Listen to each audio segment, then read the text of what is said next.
دي الشيف أميرة شنب مذيعة السي بي سي في المطبخ. الشيف أميرة شنب أو كلب الشيف أميرة شنب. طبعا أميرة شنب غير عيلة شنب اللي في فيلم بنات العم. ده شنب وده شنب، يعني في اختلاف في الشنبات يعني. معاها كلب بيت بول، ايوه اللي هو ديتي، اللي هو انا كنت بقرا الخبر اجعله بيتبول على جاره، لا اسمه بيت بول.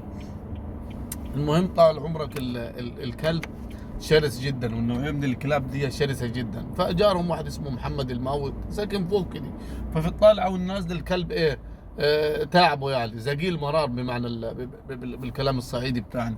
المهم الراجل قال لك اروح ايه اقول للست دي يعني تدربوا الكلب ديتي او تربطوه او تشحتوه يعني تودوه في حته ثانيه يعني. المهم راح الراجل قاعد يخبط على الباب، بدل ما تطلع له اميره شنب ولا اولادها طلع له الكلب، وكان طالع مع ابنه. يعني اول ما طلع الكلب دب هجم على مين؟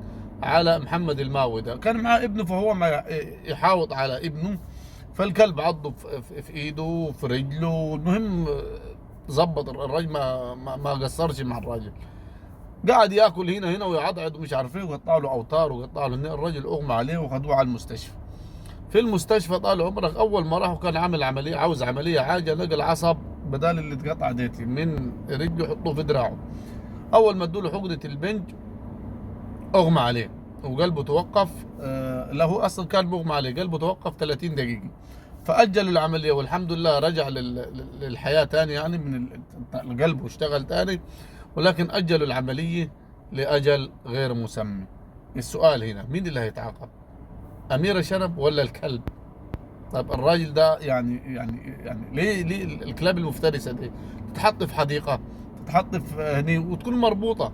اما احطه في الشقه وسايب كده ممكن الباب ينزل يعضعض العماره كلها. وننتظر ماذا سيحدث في قضيه اميره شنب. سلام عليكم.